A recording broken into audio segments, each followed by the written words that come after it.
Lady Francesca Lovelace stood in the ballroom of Ashford House, near the refreshment table, her gloved hands clasped before her coral silk gown, watching the swirl of dancers with practiced composure. At 22, she possessed the kind of beauty that painters begged to capture: dark chestnut hair arranged in elaborate ringlets, eyes the color of warm honey, and a figure that made modistes weep with joy at how perfectly gowns draped her frame. Tonight should have been her triumph. In 3 weeks, she would marry Henry Talbot, eldest son and heir to the Marquis of Whitehaven. The announcement had sent ripples of envy through every drawing-room in Mayfair. Henry was handsome, charming, wealthy beyond measure, and, most importantly, he had chosen her. Or so everyone believed. Francesca took a small sip of champagne, her eyes following Henry across the ballroom. He was dancing with Miss Arabella Thornton for the 3rd time tonight. His hand rested perhaps a touch too low on her waist. His smile was perhaps a touch too intimate. Miss Thornton's cheeks were flushed with more than exertion. "Your fiancé seems quite energetic this evening," Lady Catherine Pemberton murmured beside her, snapping her fan open with a decisive click. Catherine had been Francesca's closest friend since their presentation at court 5 years ago, and she had never liked Henry Talbot. "Indeed," Francesca replied neutrally, taking another sip. "Francesca, you cannot possibly—" "I can, and I shall," Francesca interrupted gently. "Please, Catherine, not here." But Catherine's concern was written plainly across her face. For the past 3 months, whispers had circulated. Henry Talbot, seen leaving the opera with Mrs. Eleanor Ashworth, a married woman notorious for her affairs. Henry Talbot, purchasing an elaborate ruby necklace, which Francesca had never received. Henry Talbot, spotted at a gaming hell until dawn, deep in his cups and deeper in debt. Francesca had heard every whisper. She had observed every sidelong glance, every pitying smile from other ladies who thought themselves so subtle. She had watched her fiancé with clear eyes and a calculating mind. She had been a fool, not for missing the signs, those she had seen clearly enough 3 months ago. No, her foolishness lay in the choice she had made 3 years prior. The music swelled to its conclusion, and Henry finally escorted Miss Thornton back to her mother before making his way toward Francesca. He was undeniably handsome: golden hair, blue eyes, the kind of classical features that belonged on Greek statues. He moved with the easy confidence of a man who had never been denied anything in his life. "My darling Francesca," he said, bowing over her hand. His smile didn't quite reach his eyes. "You look ravishing tonight." "Thank you, Henry. You seem to be enjoying the dancing." "The Thornton girl is light on her feet," he said dismissively. "Nothing compared to you, of course." "Of course," she echoed. Something flickered across his face, irritation perhaps at her tone. Then his expression smoothed into practiced charm. "I wonder, my dear, if we might take a turn on the terrace. There's something I wish to discuss with you." Francesca's heart began to beat faster, but her face remained serene. "Certainly." They walked through the French doors onto the terrace, where the cool April night offered relief from the stifling heat of the ballroom. Other couples strolled nearby, maintaining proper decorum. Henry led her to a more secluded corner, near the stone balustrade overlooking the garden. "Francesca," he began, and she heard the rehearsed quality in his voice. He had practiced this. "I find myself in a rather delicate position." "Do you?" She turned to face him fully, her expression politely curious. "Indeed, you see, I have come to realize that perhaps our understanding was made in haste. We are not, I think, as well suited as I initially believed." "I see." Her calm seemed to unnerve him. He had expected tears, perhaps, pleading. "You are a woman of great beauty and accomplishment," he continued, warming to his theme now. "But I have come to understand that my heart has been engaged elsewhere. It would be unfair to you, cruel even, to continue with this engagement when my affections lie in another direction." "How very considerate of you to think of my feelings," Francesca said softly. "I knew you would understand." Relief flooded his features. "You are ever so reasonable, my dear. I have always admired that about you. And this other lady, the one who has engaged your heart so completely, would she happen to be Miss Arabella Thornton? Or perhaps Mrs. Eleanor Ashworth? Or possibly Lady Charlotte Weston?" The colour drained from Henry's face, then returned in a furious rush. "How dare you? How dare I?" Francesca's voice remained low, but steel entered her tone. "How dare you, Henry Talbot, conduct yourself like a rutting stag while wearing my betrothal ring? How dare you court half the ladies in London while promising yourself to me? You have no proof of such scandalous accusations." "Don't I?" She tilted her head. "I may not have caught you in flagrante delicto, but I am not blind, nor am I stupid. I have watched you for months. I have seen exactly who and what you are." Henry's handsome face twisted into something ugly. "If you knew, why didn't you say something? Why didn't you end it?" "Because I was waiting," Francesca said simply, "for you to reveal yourself completely. And now you have. You insufferable woman," he hissed. "Did you think to trap me? To expose me and force me to marry you regardless? On the contrary." Francesca drew herself up to her full height. "I was waiting for you to save me the trouble of breaking the engagement myself. A gentleman ending an engagement causes a scandal for the lady. A lady ending an engagement causes a scandal for the gentleman. But a gentleman ending an engagement publicly, before witnesses, because he wishes to pursue other women." She smiled coldly. "That, Henry, makes you look like exactly the cad you are." Understanding dawned in his eyes, followed by panic. They were not alone on this terrace. Several couples had drawn closer, attracted by their raised voices. Lady Ashford herself stood near the French doors, her face alight with interest. "However," Francesca continued, her voice now pitched to Carrie, "if you wish to end our engagement, I certainly will not stand in your way. After all, it would be cruel of me to bind you to a commitment your heart has clearly wandered from." "Francesca, wait. I believe we have said all that needs to be said." She pulled off his betrothal ring, an elaborate affair with a large sapphire, and placed it in his palm. "I wish you every happiness, Mr. Talbot." She turned on her heel and walked back toward the ballroom. Behind her she heard Henry sputter, heard the gasps and whispers beginning to rise like a tide. By tomorrow morning, all of London would know that Henry Talbot had publicly ended his engagement to Lady Francesca Lovelace. The gossips would feast on it for weeks, and Francesca had exactly what she wanted. Catherine appeared at her elbow as she re-entered the ballroom. "Heavens above, Francesca, what happened?" "I am no longer engaged," Francesca said calmly. "I believe I shall go home now." "But you cannot simply leave. The scandal will be Henry's to bear, not mine." Francesca squeezed her friend's hand. "Trust me, Catherine. I know what I'm doing." She collected her cloak from the footman and walked out the front entrance of Ashford House. The night air was crisp and clean after the overheated ballroom. Her carriage would take several minutes to be brought around from the mews. She stood on the front steps, breathing deeply, feeling lighter than she had in 3 long years. She had been such a fool. 3 years ago, another man had courted her. Quietly, seriously, with none of Henry's flowery poetry or grand gestures. Richard Wycliffe, Duke of Westwick, had called upon her father, had taken her driving in Hyde Park, had engaged her in conversations that made her think, rather than simply flutter her eyelashes. But Richard was difficult to understand. He rarely smiled. He spoke in measured tones about serious subjects: estate management, agricultural reform, the Irish potato crisis. He never brought her flowers or compared her eyes to stars. He seemed to study her with those intense grey eyes of his, as if she were a fascinating puzzle he was determined to solve. It had unsettled her, made her feel exposed. Henry, by contrast, had made her feel safe. He had told her she was beautiful every time he saw her. He had brought roses and recited poetry. He had been everything a romantic young girl thought she wanted. What a naive little fool she had been. When Richard had asked in his direct way whether she returned his regard, she had hesitated. That hesitation had been answer enough. He had bowed, thanked her for her honesty, and wished her every happiness.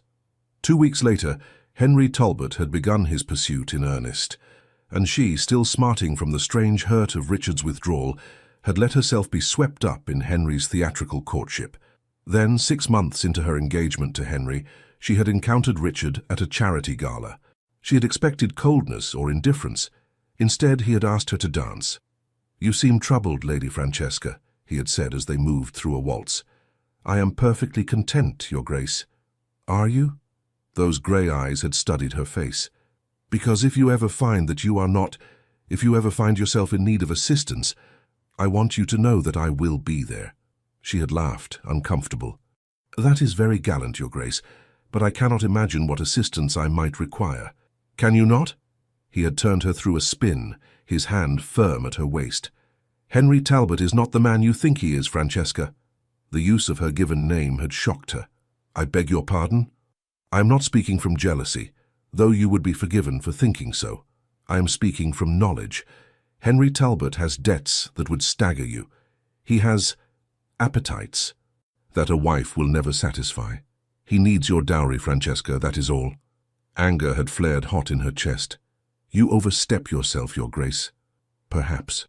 He had met her eyes steadily. But when you discover the truth, and you will discover it, because you are far too intelligent not to, I want you to remember what I am about to say, which is, whatever decision you make, I will be there to support you. If you choose to stay with him, I will respect that choice and trouble you no further. But if you choose to walk away, his grip had tightened fractionally.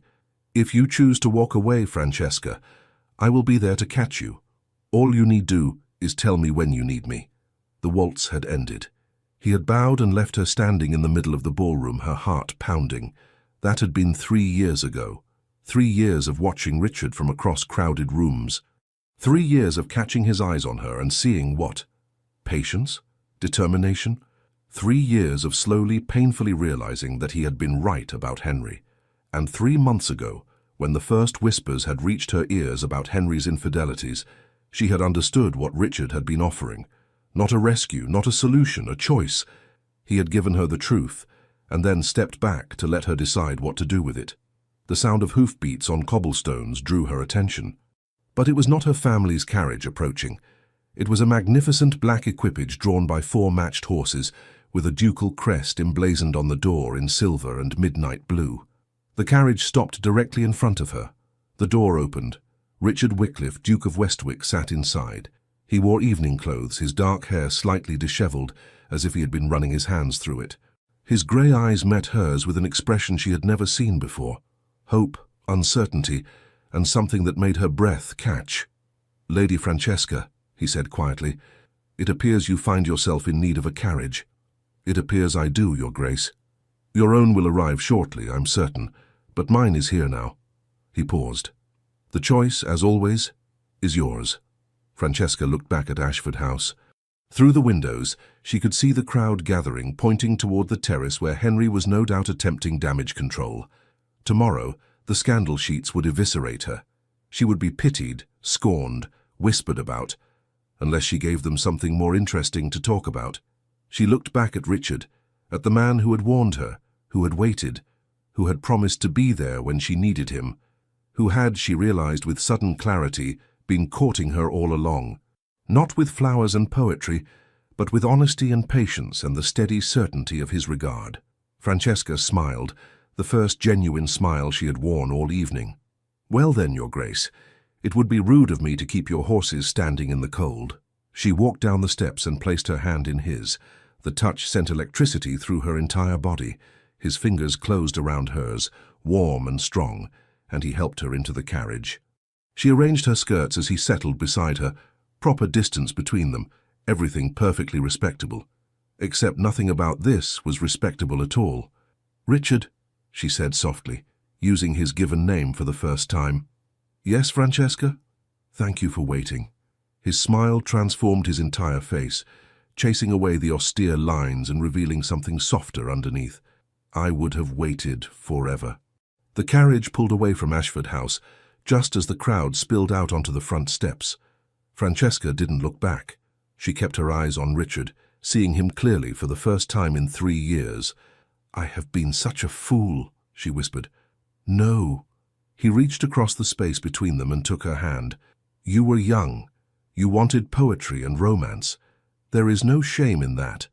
But you offered me something real, and I rejected it for pretty words and empty promises. Then we shall simply have to begin again." His thumb traced circles on her palm, sending shivers up her arm.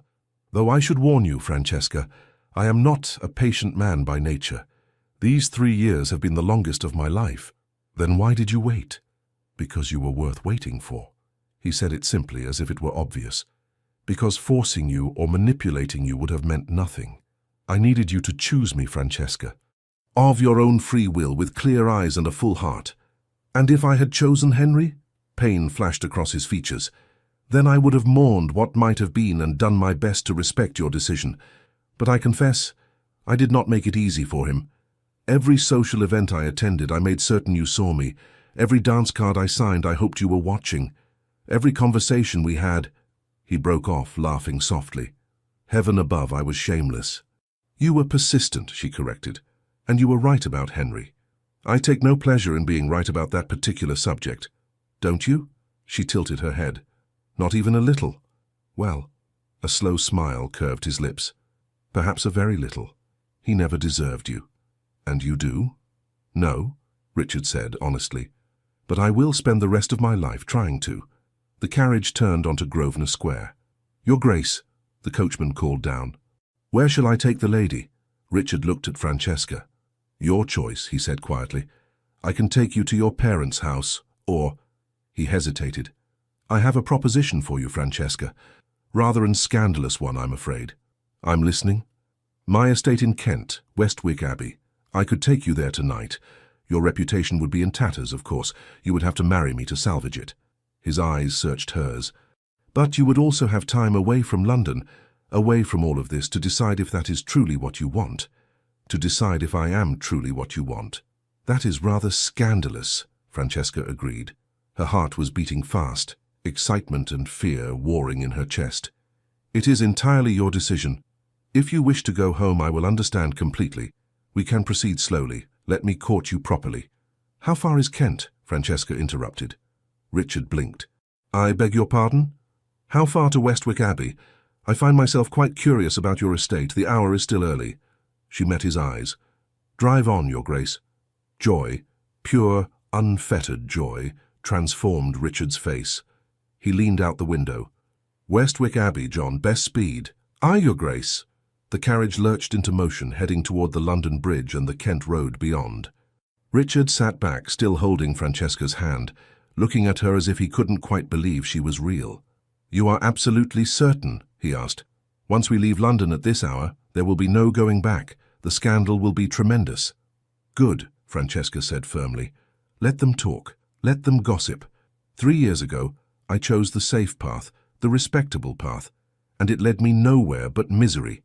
Tonight, Richard Wycliffe, I am choosing the dangerous path. I am choosing scandal. I am choosing you. He raised her hand to his lips and pressed a kiss to her gloved knuckles. Then I shall do everything in my power to ensure you never have cause to choose otherwise. Through the carriage window, London passed by in a blur of gaslight and shadow. Somewhere behind them, the gossips were already beginning their work. By morning, all of England would know that Lady Francesca Lovelace had left her broken engagement and disappeared into the night with the Duke of Westwick. But Francesca found she didn't care. For the first time in 3 years, she felt free. Richard? Yes, my dear. Tell me about your estate. Tell me about Westwick Abbey. And so, as the carriage carried them through the night, toward a future neither could have predicted but both had chosen, Richard began to speak.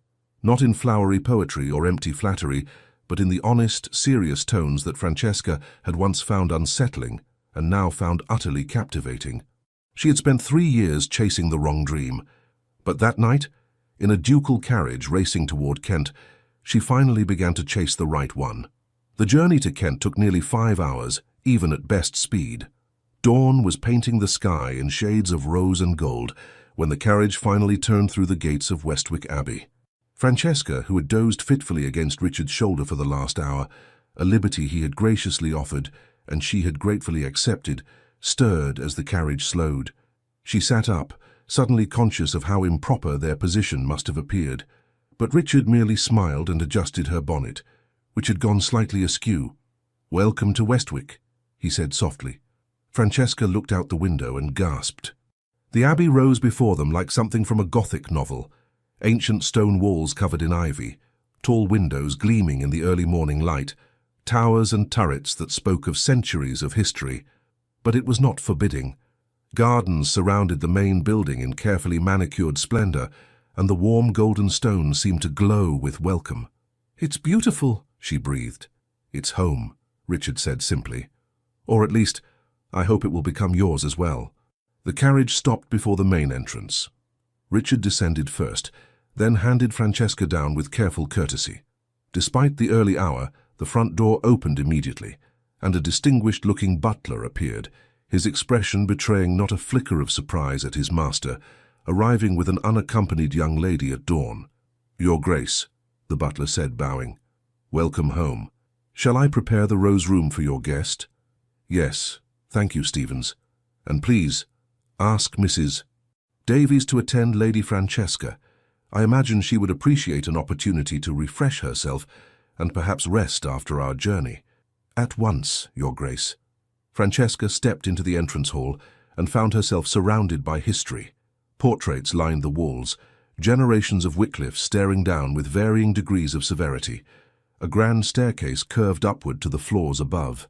Fresh flowers filled every alcove, their scent mixing with the smell of beeswax and old wood. "This has been your family's home for how long?" she asked, turning slowly to take it all in. "Since 1542, Richard said, coming to stand beside her.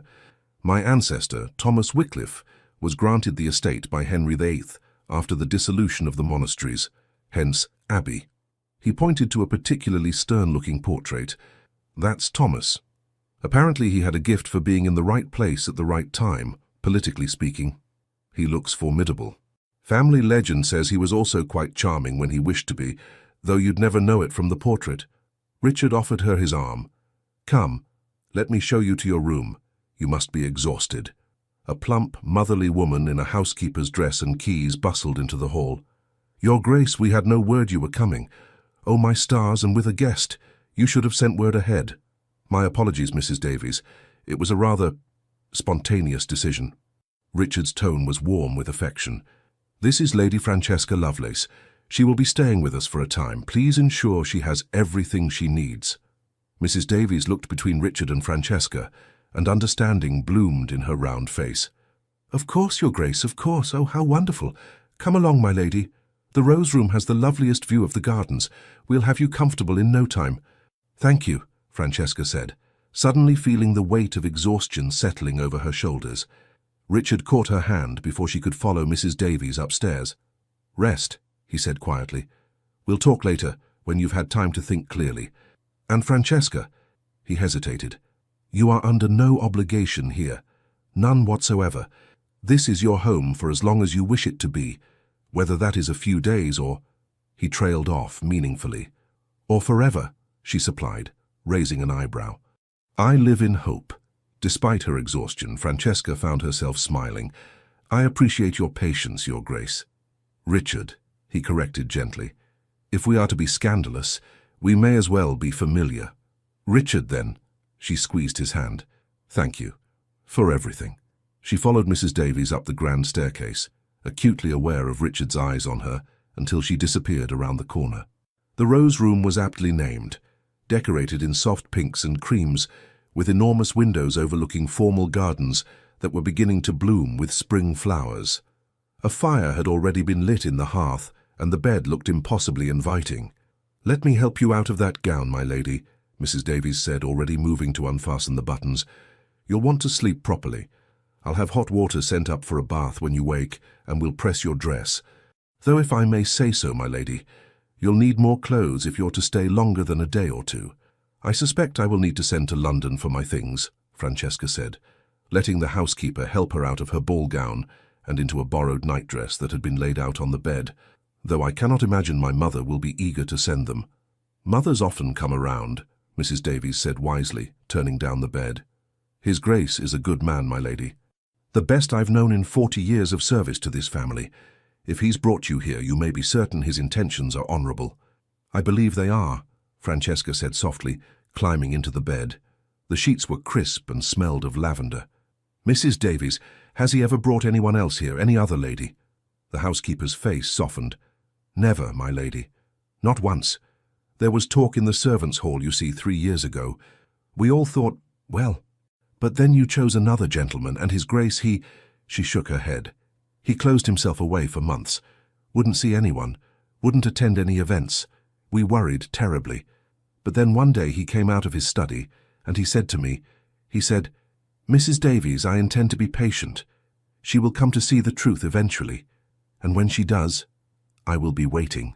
Tears pricked at Francesca's eyes. "He said that?" "He did indeed. And patient he has been, my lady. 3 long years. But I could see it wore on him, watching and waiting and hoping." Mrs. Davies patted her hand. "You're here now, though. That's what matters.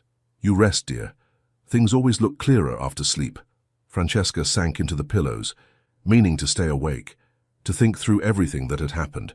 But exhaustion claimed her within moments, and she fell into the deepest, most peaceful sleep she'd had in months. She woke to afternoon sunlight streaming through the windows and the sound of birdsong in the gardens. For a moment, she was disoriented. This was not her room in her parents' London house. Then memory flooded back, and with it came a moment of pure panic. What had she done? She had left London with Richard Wycliffe, unmarried, unaccompanied, unchaperoned. By now, all of London would know. Her reputation was in absolute tatters. Her mother would be hysterical. Her father would be furious. And Henry could go to the devil. That thought made her smile. A knock at the door announced Mrs. Davies with a tea tray and news that a bath had been prepared in the adjoining dressing room. "His Grace requests the pleasure of your company for dinner this evening, if you are feeling well enough, my lady. 6 o'clock in the small dining room." "Please tell His Grace I would be delighted," Francesca said, accepting a cup of tea gratefully. The bath was heavenly, scented with rose oil and hot enough to ease the stiffness from hours in a carriage. Afterward, wearing her freshly pressed ball gown, she had nothing else, Francesca studied herself in the mirror. She looked different. Her eyes were brighter. The tension that had settled around her mouth over the past year had eased. She looked, she realized, happy. The thought should have terrified her. Instead, it felt like relief. Stevens appeared at precisely 6 o'clock to escort her downstairs. The small dining room was actually quite large by normal standards, but she supposed it was small compared to the formal state dining room. A fire crackled in the hearth, and the table was set for 2 with gleaming silver and delicate china.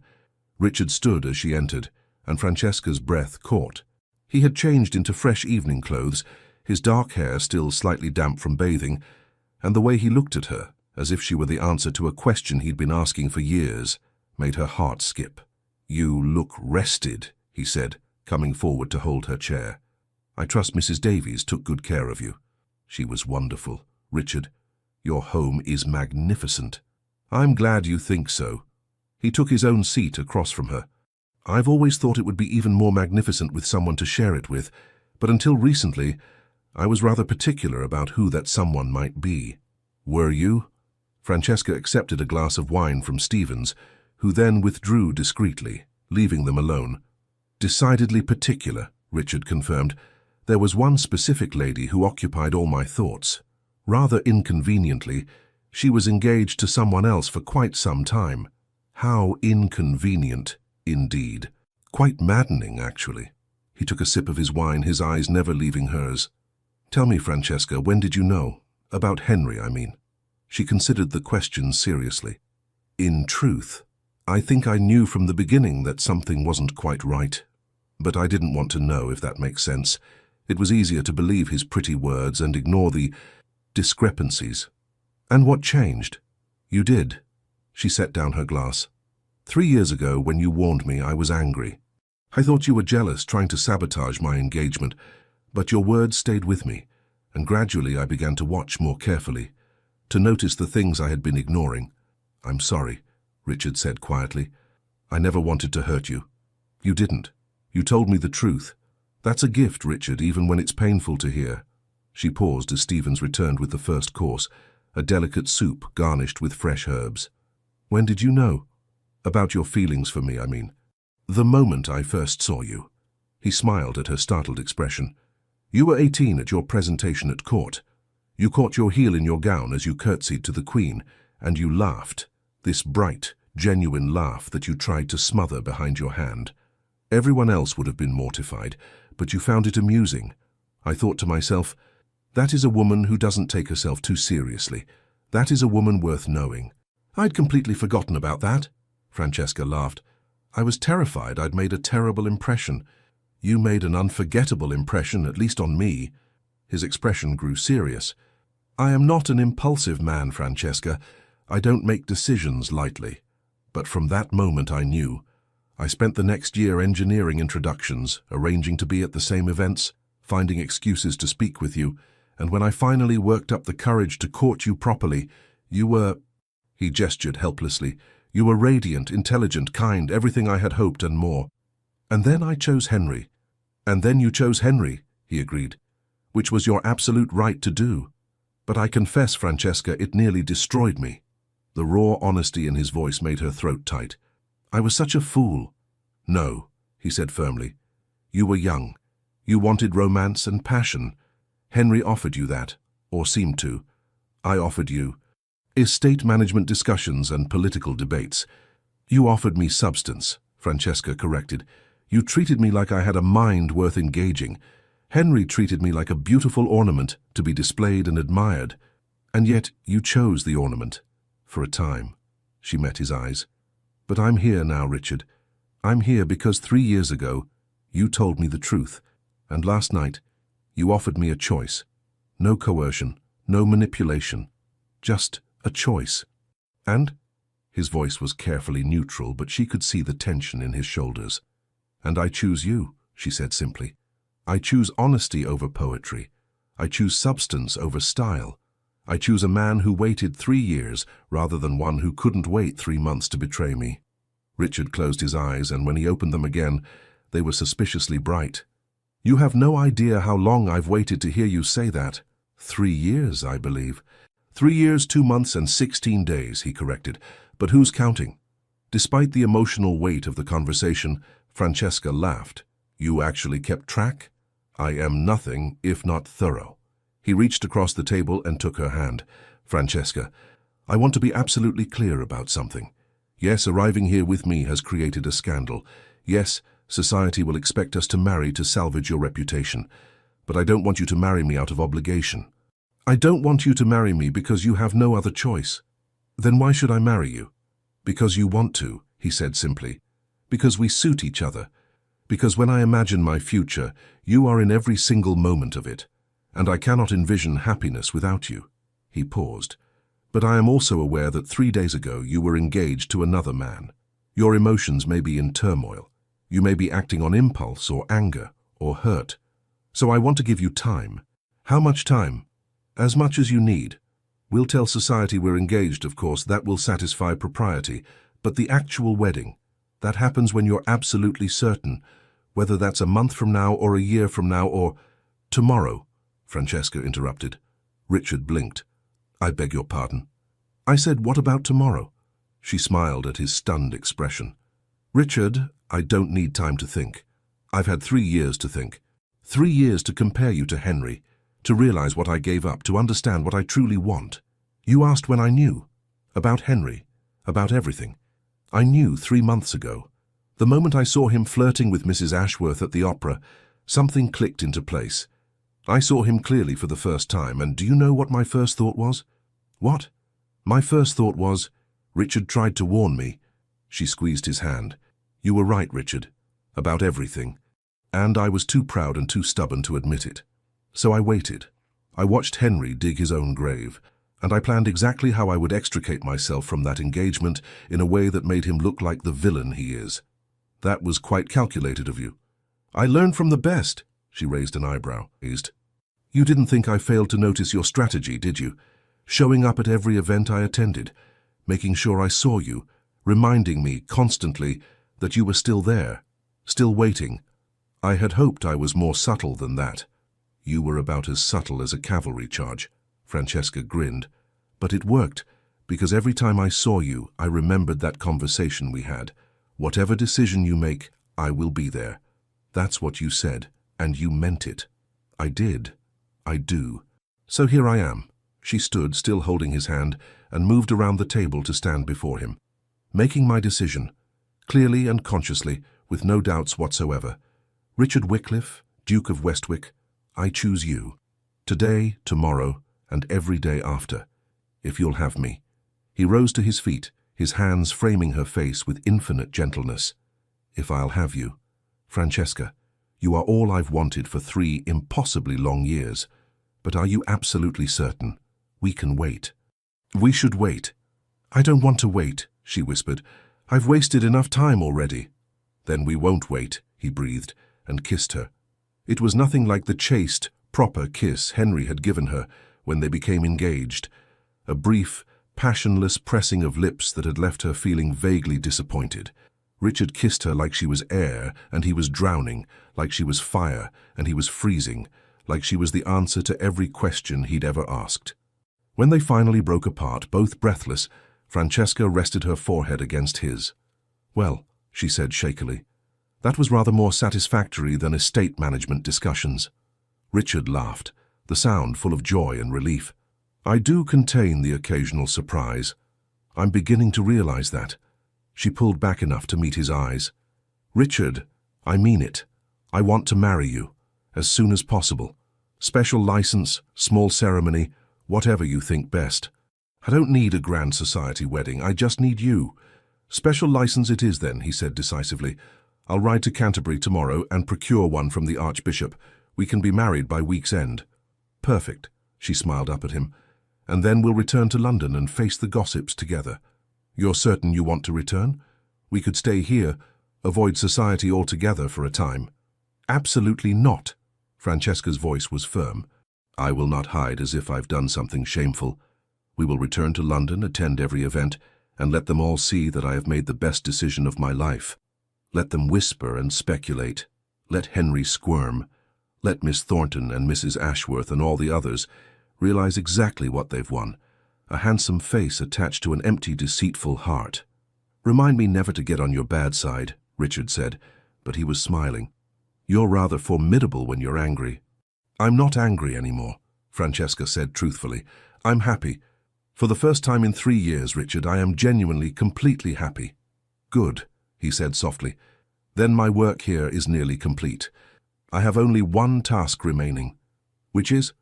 "To make certain you stay that way." He kissed her forehead, her cheeks, the tip of her nose. "Every single day for the rest of our lives." "That sounds like an excellent plan." They returned to dinner, now quite cold, and talked for hours. Richard told her about his estates, his responsibilities in the House of Lords, his passion for agricultural reform, and his concerns about the working conditions in industrial cities.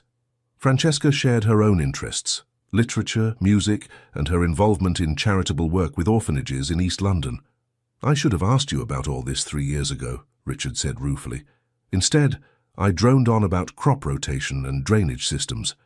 "I would have listened," Francesca assured him. "But I wasn't ready to hear. I was looking for fairy tales, Richard. You were offering me real life. And now I know that real life is far more valuable than any fairy tale." She covered his hand with hers. "Fairy tales end with happily ever after. Real life is where you build that happiness, day by day, choice by choice, together." I could not have said it better myself.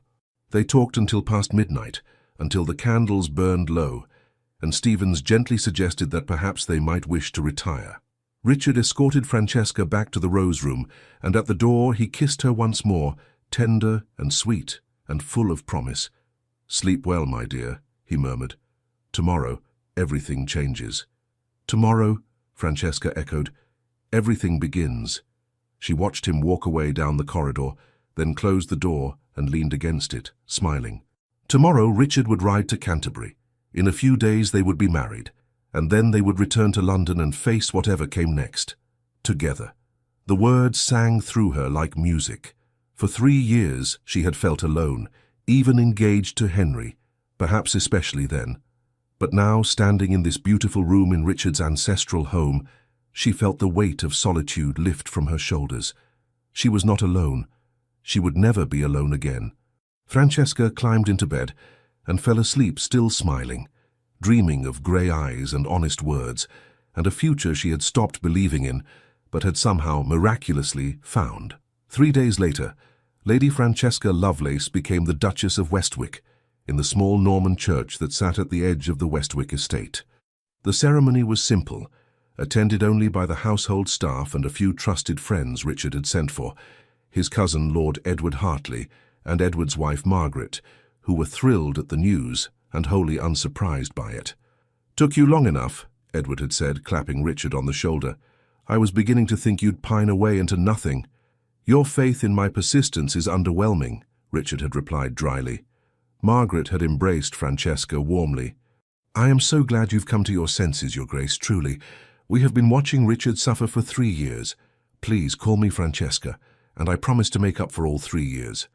See that you do, Margaret had said with a wink. Now, standing before the rector with Richard's hand warm in hers, Francesca spoke her vows with absolute certainty. She promised to love, honor, and cherish. She promised to be faithful in prosperity and adversity.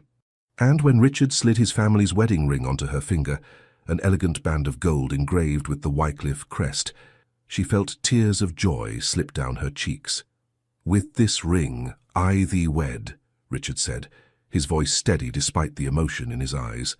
With my body I thee worship, and with all my worldly goods I thee endow. The rector beamed at them both. I now pronounce you man and wife. Your Grace, you may kiss your bride. And Richard did, sweetly and thoroughly, while Edward cheered and Margaret dabbed at her eyes with a handkerchief, and Mrs. Davies sobbed happily in the back pew. When they broke apart, Richard whispered, "Hello, Duchess." "Hello, husband," Francesca whispered back. They returned to the Abbey for a wedding breakfast that Mrs. Davies had somehow managed to make magnificent, despite only 3 days' notice. The staff had decorated the dining room with spring flowers and ribbons, and someone had unearthed an ancient bottle of French champagne from the wine cellar. To the Duke and Duchess of Westwick, Edward toasted, may they enjoy many years of happiness, numerous children, and considerably less romantic angst than they've put us through these past 3 years. Hear, hear, Margaret added, raising her glass. After breakfast, as the others chatted in the drawing room, Richard drew Francesca aside. I have something for you, he said. A wedding gift. Richard, you've already given me everything. Humor me. He produced a small velvet box from his pocket and opened it to reveal a delicate necklace, a pendant of sapphires and diamonds arranged in the shape of a flower. This was my mother's. She wore it on her wedding day, and her mother before her. I've been saving it for you specifically. Even 3 years ago I knew. Francesca touched the pendant with reverent fingers. It's exquisite. Let me? Richard fastened it around her neck, his fingers gentle on her skin. There. Perfect. I don't have anything for you, Francesca said, turning to face him. I left London with nothing but the dress on my back. You gave me yourself, Richard said simply. That's quite sufficient. She kissed him for that, slow and deep, until Edward's voice called out from the drawing room, Oi! None of that until you've properly scandalized London first. They broke apart, laughing. Your cousin is impossible, Francesca said. My cousin is right, Richard replied. We should return to London, face the gossips, let them see that we are blissfully happy despite, or perhaps because of, all their whispers. When do we leave? Tomorrow, if you're willing. I've already sent word to the London house to prepare for our arrival, and I've sent a letter to your parents. Francesca stiffened. What did you say? That their daughter is now the Duchess of Westwick, and that we would be honored by their attendance at a formal reception to celebrate our marriage. He touched her cheek. They are your parents, Francesca. Whatever your differences, they deserve to know you're safe and happy. My mother will be furious, undoubtedly. But she'll also be the mother of a duchess. That will soothe considerable hurt feelings. You're remarkably optimistic. I've just married the woman I've loved for 3 years. I believe I'm entitled to some optimism. They spent their wedding night in Richard's chambers, far grander than the Rose Room, with a massive 4-poster bed and windows overlooking the moonlit gardens. Richard was gentle and patient, taking his time, making certain Francesca felt treasured and desired in equal measure. Afterward, as they lay tangled together in the aftermath of passion, Francesca traced patterns on Richard's chest. You're full of surprises, Your Grace. Am I? He sounded pleased. Decidedly. I was led to believe you were all cold logic and serious discussion. I contain multitudes, Richard said solemnly, then grinned when she laughed. In all seriousness, Francesca, are you happy? Truly? Deliriously, she assured him, though I suspect the real test comes tomorrow, when we face society. Let them come, Richard said, pulling her closer. We'll face them together. The return to London the following day was considerably more civilized than their midnight escape had been. They travelled in Richard's finest carriage, Francesca wearing a new travelling dress that Margaret had insisted on gifting her. "You cannot return to London in a wrinkled ball gown, my dear. What would people say?" As they crossed London Bridge and entered the familiar streets of Mayfair, Francesca felt her stomach tighten with nerves. "What if—" "No," Richard interrupted gently, taking her hand. "No what-ifs. We know exactly what awaits us. Gossip, scandal, social censure. But we also know that none of it matters. You are the Duchess of Westwick now. That carries considerable weight, regardless of how our marriage came about. Will we be received, do you think? By some, certainly. By others, perhaps not. But I suspect you'll be surprised by who supports us and who doesn't." He was right. The first caller to the Westwick London residence, a magnificent townhouse in Grosvenor Square, was Lady Catherine Pemberton, who arrived mere hours after they did. "Francesca!" Catherine swept into the drawing-room and embraced her friend fiercely. "Thank heavens you're safe. When you left Ashford House I was beside myself with worry. But then the gossip started and I knew you were with the Duke, and I thought, well, good for her." "You're not scandalized?" Francesca asked, surprised. "Scandalized? My dear, I'm delighted. Henry Talbot is a scoundrel, and you've secured one of the best matches in England. Everyone worth knowing thinks you're terribly clever." "And everyone not worth knowing?" Richard asked dryly. "Oh, they think she's ruined and you're a rogue, but who cares what they think?" Catherine waved her hand dismissively. "The important thing is that you're happy. You are happy, aren't you?" "Ecstatically," Francesca assured her. The second visitor was less welcome. Francesca's mother, Lady Margaret Lovelace, arrived in a flurry of silk and barely suppressed fury. "Francesca Rose Lovelace," she began, then stopped, clearly remembering her daughter was no longer a Lovelace. "I mean, Your Grace." The title came out stiffly. "What were you thinking, running off in the middle of the night with a man regardless of his title? The scandal, the shame." "Mother, I am perfectly well. Thank you for asking," Francesca said calmly. "May I introduce my husband, the Duke of Westwick? Richard, my mother, Lady Margaret Lovelace." Richard bowed with perfect courtesy. "Lady Margaret, I apologize for the irregular nature of our courtship. However, I hope you can find it in your heart to be happy for your daughter." Lady Margaret sniffed, but some of the anger faded from her face. "Well, you are a duke. That's something, at least. And Henry Talbot has proven himself to be exactly the sort of man one does not want for a son-in-law. The stories that have emerged—" She shuddered delicately. "What stories?" Francesca asked sharply. "Oh, my dear, debts, gambling, women, plural. Apparently he was betrothed to you primarily to access your dowry and pay off his more pressing obligations. The Marquess is beside himself. Henry has been sent to their estate in Northumberland in disgrace." Francesca and Richard exchanged glances. "How very unfortunate for him," Francesca said without an ounce of sympathy. "Yes, well," Lady Margaret softened slightly. "I suppose in that light, your impetuousness was actually rather wise. You escaped a terrible fate, Francesca. And you have secured an excellent position." She looked at Richard appraisingly. "You will be good to her, Your Grace." "I will spend every day of my life ensuring her happiness," Richard said simply. "See that you do." Lady Margaret rose, preparing to leave. "I expect you both at dinner next week. Your father will want to meet his new son-in-law properly. And Francesca," she paused at the door, "I am glad you are safe. Truly." It was as close to an apology as Lady Margaret Lovelace was likely to come. Francesca accepted it with grace. "Thank you, Mother." Over the next week, London society gradually divided itself into camps. The younger set, led by Catherine and several other progressive-minded ladies, thought the entire affair was terribly romantic. The older, more conservative matrons were scandalized, but couldn't quite cut the Duchess of Westwick. Richard's title and influence were too significant. The gentlemen, for the most part, congratulated Richard on his decisive action and secretly envied him his beautiful, clever wife. And then there were those who simply found the whole situation amusing. "I heard," Lord Edward told them at a dinner party 2 weeks after their return, "that Henry Talbot has been refusing to leave his room. Apparently he's mortified by the whole business." "Good," Francesca said with satisfaction. "My dear Duchess," Edward said admiringly, "you are positively ruthless. Only when circumstances require it, she replied sweetly. The true test came at the Bransfords' ball, the first major social event Richard and Francesca attended as a married couple. As they entered the ballroom, conversation didn't precisely stop, but it certainly faltered. Every eye turned toward them. Richard, magnificent in his evening clothes, kept Francesca's hand tucked securely in his arm. "Smile," he murmured. "Let them see how happy you are." So Francesca smiled, radiantly, genuinely, and watched as the gossips' faces fell slightly. They had expected shame or embarrassment. Instead, they got joy.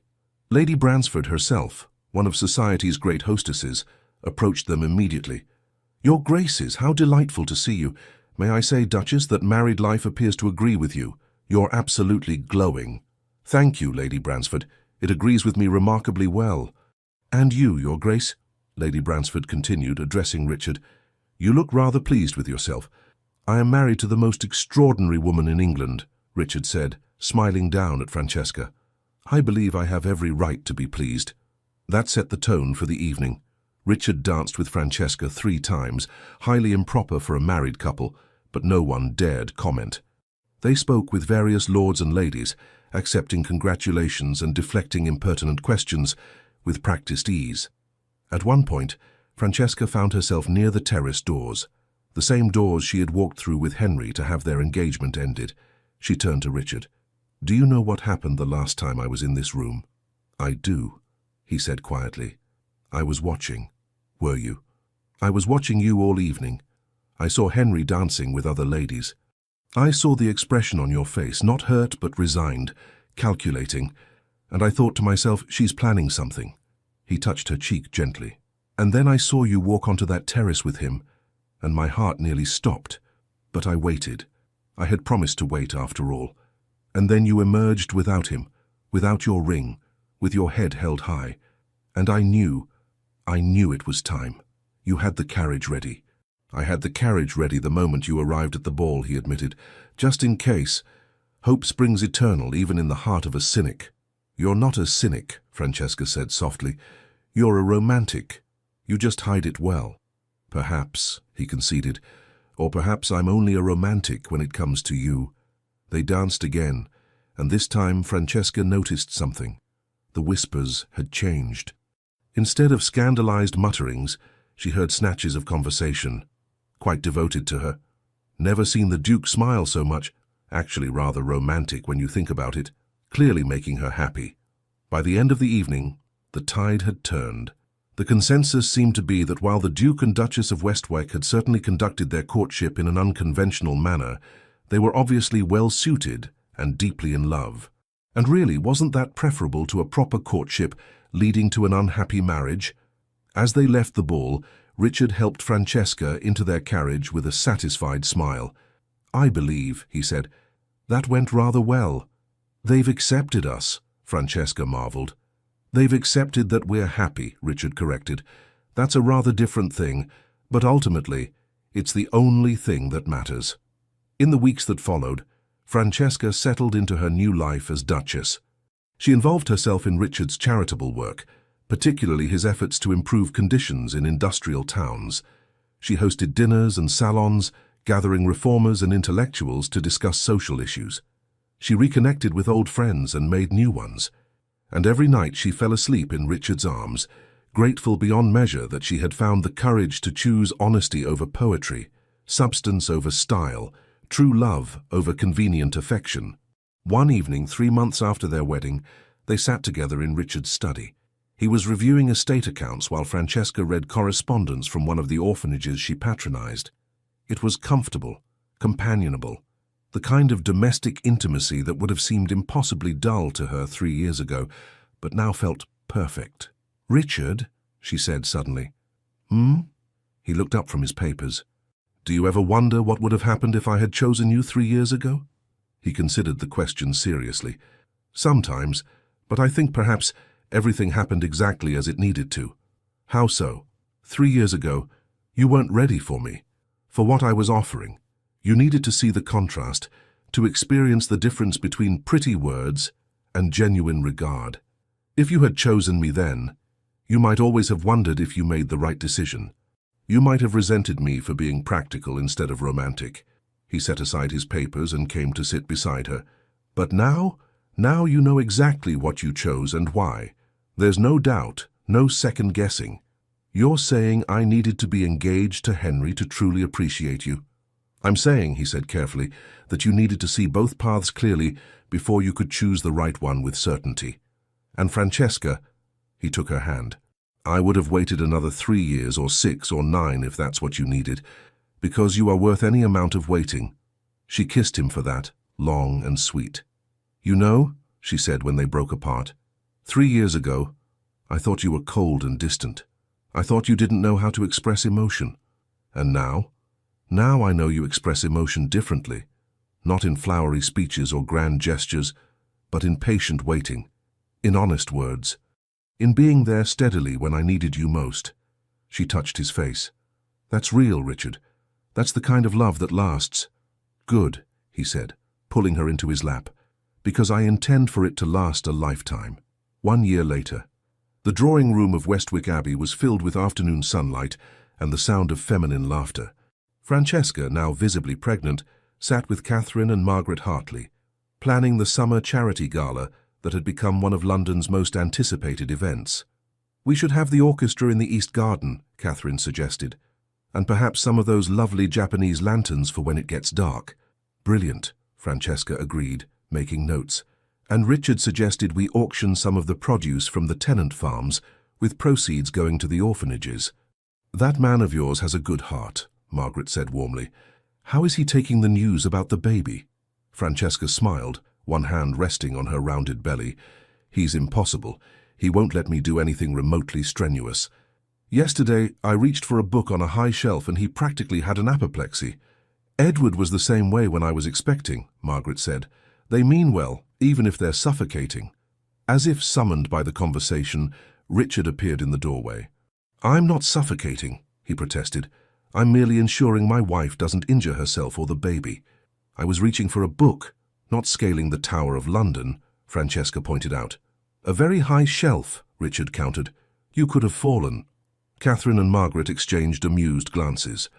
We'll leave you two to debate the dangers of book retrieval, Catherine said, rising. Francesca, we'll finalize the details next week? Perfect. Thank you both for coming. After the ladies departed, Richard came to sit beside Francesca, immediately pulling her feet into his lap to massage them. How are you feeling? Enormous, she said, but she was smiling. The baby is very active today.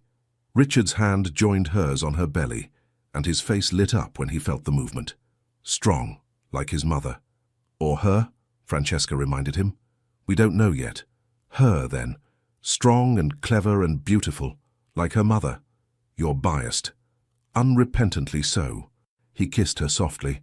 Have I told you today that I love you? Only 3 times. You're falling behind schedule. Then I love you, he said seriously. I love you, I love you, I love you. There. Back on schedule. Francesca laughed, the sound full and joyful. Do you remember, she said, settling back against the cushions, when you asked me if I ever wondered what would have happened if I'd chosen you 3 years earlier? I do. I've been thinking about that. And I've realized I'm glad things happened the way they did.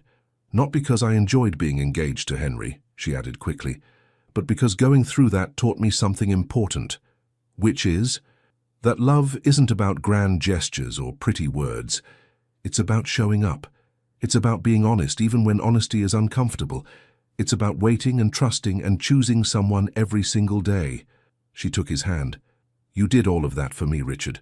For 3 years you showed up. You were honest, you waited. And when I finally realized what I had been missing, you were there. Exactly as you promised you would be. I always will be, he said quietly. For the rest of our lives, Francesca, I will be here, showing up, being honest, choosing you every single day. I know, she smiled. That's what makes you different from men like Henry. He made promises he never intended to keep. You make promises and then spend your life honoring them. Speaking of Henry, Richard said with a slight grimace, I heard something interesting yesterday. Apparently he's engaged again. Is he? Francesca felt nothing but mild curiosity. Henry Talbot had become such a distant memory that news of him barely registered. To whom? Miss Georgiana Hartwell, the sugar heiress. Ah, another large dowry to pay off his debts. Precisely, though I understand her father is insisting on a very detailed marriage contract to protect her interests. Apparently, our little scandal taught several families to be more careful about fortune-hunting heirs. Well, Francesca said philosophically, if something good came from it, I suppose I can't complain, though I do feel sorry for Miss Hartwell. As do I. But she's apparently quite determined and her father is keeping a close watch. Perhaps it will work out better than we think. Or perhaps she'll be miserable, realize her mistake, and run away with someone far better in a dramatic midnight escape, Francesca suggested, eyes twinkling. That does seem to be an effective strategy, Richard agreed solemnly. I hear it worked out rather well for one particular lady. They sat in comfortable silence for a moment, Richard's hand gently rubbing circles on Francesca's belly, feeling their child move and kick. Richard, Francesca said suddenly, do you know what day it is? He thought for a moment, then understanding dawned. It's been exactly 1 year. 1 year since the Ashford house ball. 1 year since you picked me up in your carriage and changed my entire life. Changed both our lives, he corrected. Do you know what I want to do today? What's that, my dear? I want to go back to London. I want to attend a ball, not Ashford House, they're dreadful, and I want to dance with my husband 3 improper times and scandalize all the gossips again. Richard laughed. Francesca, you're 7 months pregnant. I'm not certain the gossips will be scandalized so much as concerned for your health. Fine. Then we'll attend a dinner party and I'll make witty conversation and you'll look at me like I'm the most fascinating woman in the world, and everyone will see how happy we are. I look at you like that all the time, Richard pointed out. I know, that's why I married you. She struggled to sit up, and he immediately helped her, adjusting cushions behind her back. But truly, Richard, I want to go back to London for a little while. Show everyone that the scandalous Duchess of Westwick is now the respectable, happy, very pregnant Duchess of Westwick. Let them see what real love looks like. If that's what you want, then that's what we'll do. He kissed her forehead. Though I reserve the right to hover protectively and deny you access to high shelves. Agreed, she said, laughing. They did return to London that week, and they did attend a dinner party at the Bransford residence, the same place where they had made their first public appearance as a married couple. This time there was no scandal, no whispered gossip. Instead, they were greeted warmly. Francesca's pregnancy was congratulated by all, and the evening passed in pleasant conversation with friends. At one point, Francesca found herself standing near those infamous terrace doors again, Richard at her side. Lady Bransford noticed and approached them with a knowing smile. It's remarkable, isn't it? Their hostess said. How one night can change everything. I was here, you know, when Mr. Talbot ended your engagement. And then when the Duke's carriage appeared, she shook her head. Most romantic thing I've seen in 40 years of London seasons. I'm glad you think so, Francesca said. At the time, I wasn't certain if it was romantic or simply reckless. The best romance always involves a bit of recklessness, Lady Bransford said wisely. Playing it safe gives you security, perhaps, but not happiness. You, my dear Duchess, chose happiness, and you— She turned to Richard. You had the patience to wait for her to make that choice. That's true romance. After she moved away, Richard pulled Francesca close as her belly would allow. She's right, you know, about the recklessness. Are you saying you were reckless, Your Grace? You who plan everything down to the smallest detail? Completely reckless, he confirmed. I had no guarantee you would choose me, no certainty that waiting would pay off. But I did it anyway because the thought of a life without you was unbearable. And now, she asked softly, now I have everything I ever wanted. You, our child on the way, a life built on honesty and real affection. He rested his hand on her belly. Now, I am the luckiest man in England. Not luck, Francesca corrected. Patience, strategy, and a very well-timed carriage appearance. All crucial elements, he agreed, laughing. They left the party early. Richard was adamant that Francesca not tire herself, and returned to the London house. As they prepared for bed, Francesca caught sight of herself in the mirror, Richard standing behind her, his hands resting on her swollen belly. Look at us, she said wonderingly. 2 years ago I was engaged to the wrong man, miserable and pretending not to be. Now I'm married to the right man, expecting our child, and happier than I ever imagined possible. 2 years ago, Richard said, meeting her eyes in the mirror, I was alone watching you from afar, hoping you would see what I saw. Now I wake up every morning with you beside me, and I still can't quite believe you're real. She turned in his arms, reaching up to touch his face. I'm real. This is real. And Richard, thank you. For what? For waiting. For being honest. For giving me a choice instead of making assumptions about what I wanted. For loving me enough to let me make my own mistakes and find my own way back to you. I would do it all again, he said simply. 1,000 times over, if it meant ending up here, with you. 3 months later. One more effort, Your Grace. He's nearly here. Francesca, drenched in sweat and exhausted beyond measure, summoned her last reserves of strength and pushed.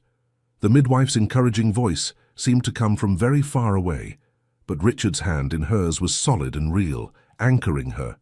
And then, a cry. A beautiful, furious, indignant cry. It's a boy, the midwife announced joyfully. A healthy baby boy.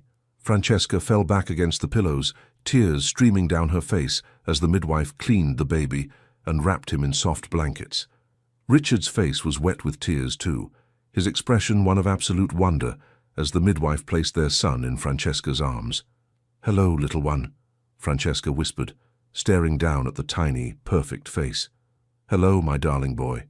Richard leaned over them both, one arm around Francesca, one hand gently touching the baby's downy dark hair. He's perfect, he breathed. Absolutely perfect. He has your nose, Francesca observed, laughing through her tears. Poor child, Richard said, but he was smiling. What shall we name him? They had discussed names for months, unable to agree on anything. But looking down at her son now, Francesca knew. Thomas, she said. Thomas Richard Wycliffe. After your ancestor who founded Westwick, and after you. Thomas, Richard repeated softly, and the baby's eyes, grey like his father's, opened at the sound. Hello, Thomas. Welcome to the world. The midwife and her assistants bustled about, cleaning up and checking that both mother and baby were healthy. Richard refused to leave Francesca's side, even when tradition dictated he should wait outside. He sat on the bed beside her, one arm around her shoulders, watching their son with an expression of such pure love that Francesca's heart ached. Thank you, he whispered finally. Thank you for choosing me. Thank you for giving me this, all of this. You and Thomas and this life we've built together. We built it together, Francesca corrected. Every choice, every day, together. Little Thomas yawned, a tiny sound, and nestled closer to his mother's chest. Looking at him, Francesca thought about the journey that had brought her here. The broken engagement, the midnight carriage ride, the decision to choose truth over comfort. She thought about Henry Talbot, married now to his sugar heiress, still chasing wealth and pleasure with no understanding of real happiness. She thought about her younger self, so desperate for poetry and romance that she had nearly missed the real thing. And she thought about Richard, patient, honest, steadfast Richard, who had loved her enough to wait, to let her make her own choices, to be there when she finally understood what true love looked like. Do you know what I was thinking? She said softly. That night at Ashford House, when I got into your carriage. What's that? I was thinking that I had wasted 3 years, that I had been such a fool to reject you the first time. And now? Richard asked. Now I think I was exactly as foolish as I needed to be, because those 3 years taught me to appreciate what we have. They taught me the difference between infatuation and love. They taught me that the quiet, steady kind of devotion you offer is worth 1,000 grand gestures. She looked up at him, this man who had waited so patiently, who had caught her when she finally took the leap. We didn't waste those 3 years, Richard. We needed them. I needed them. I love you, Richard said, his voice thick with emotion. I have loved you since the moment I first saw you. I loved you when you chose someone else. I loved you while I waited for you to see the truth. And I will love you every day for the rest of our lives. I know, Francesca said simply. That's what makes this real. Thomas stirred in her arms, making soft baby noises. Richard reached out and took his son's tiny hand, and the baby's fingers immediately curled around his father's much larger one. He's strong, Richard observed. He comes from strong stock, Francesca replied. Though heaven help us when he's older. Can you imagine the mischief our child will get into with your stubbornness and my temper? Terrifying, Richard agreed cheerfully. We shall be entirely grey by the time he's 10. Worth it, Francesca said, looking down at Thomas's perfect little face.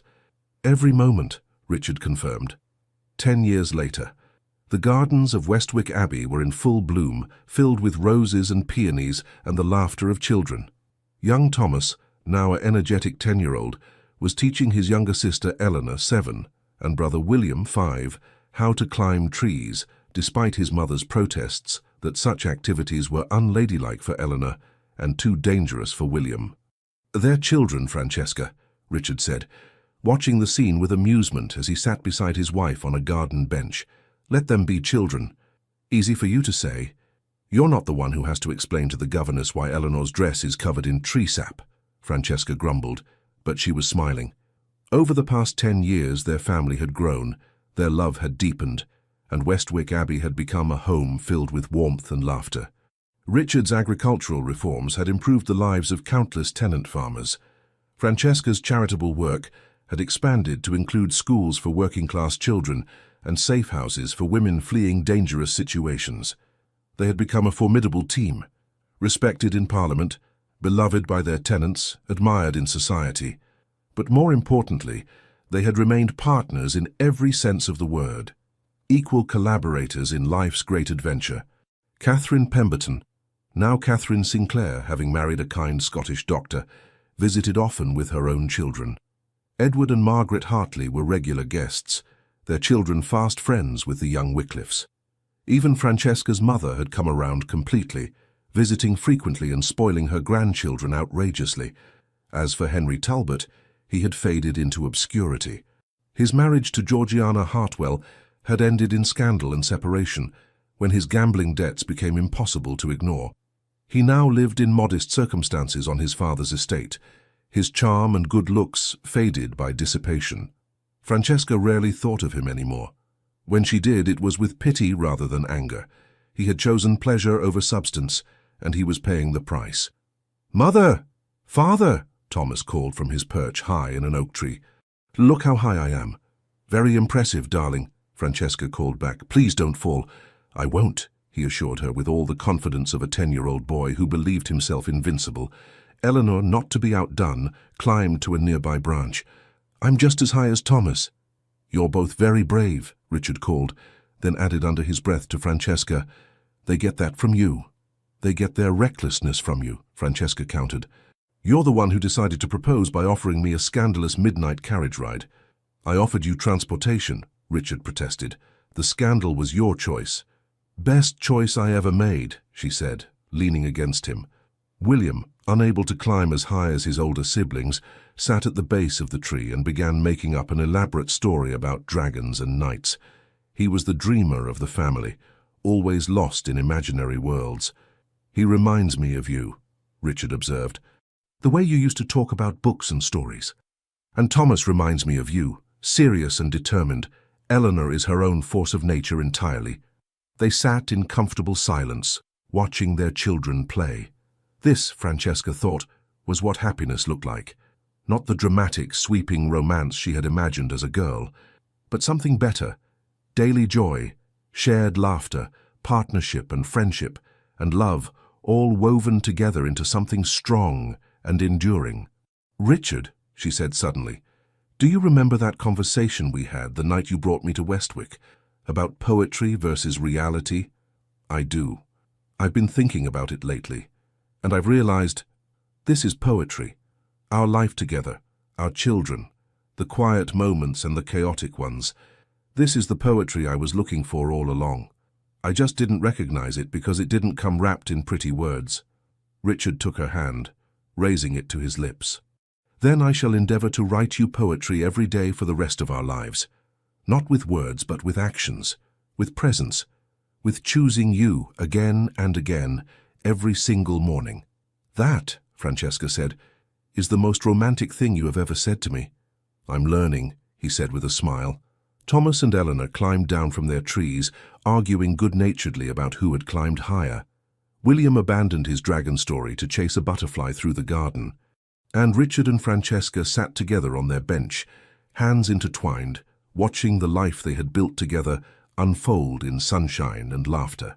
That night, after the children were asleep and the house was quiet, Richard and Francesca stood together on the terrace overlooking the gardens, much as they had done countless times before. "Do you ever think about that night?"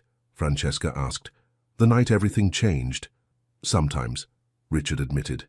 "But mostly I think about this, all the nights since then, all the mornings, all the ordinary moments that have been in their way more extraordinary than any dramatic carriage rescue could ever be.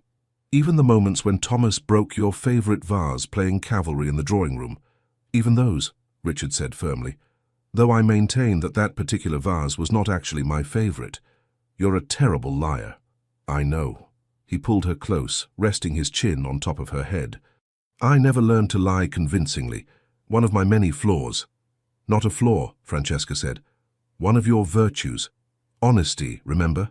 That's what I fell in love with. Not your title, not your wealth, not even your handsome face. I have a handsome face. But your honesty, your steadiness, your absolute unwavering certainty that we belong together, even when I was too foolish to see it." "You weren't foolish," Richard said. "You were young. You were looking for magic in all the wrong places. But you found it eventually." "I found you," she corrected. "And you, Richard Wycliffe, Duke of Westwick, are the best magic I've ever known." He kissed her then, slow and sweet, and full of a decade's worth of love and partnership. When they broke apart, both were smiling. "Come to bed, Duchess," Richard said.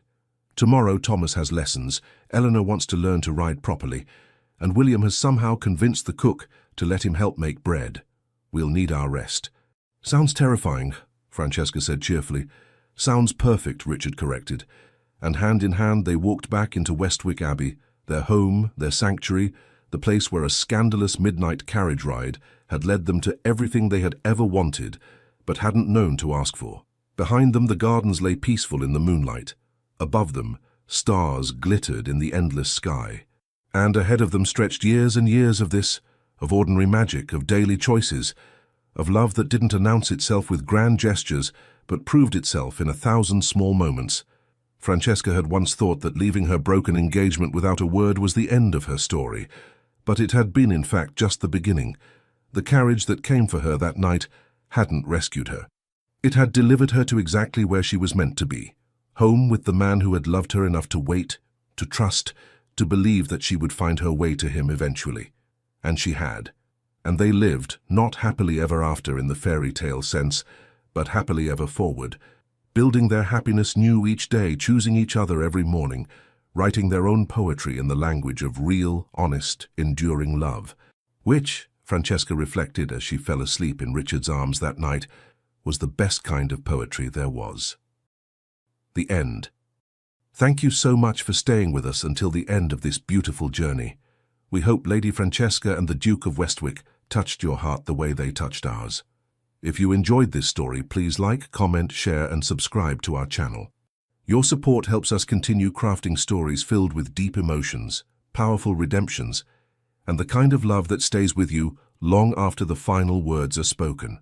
And don't forget, at the end of this video, another unforgettable story awaits.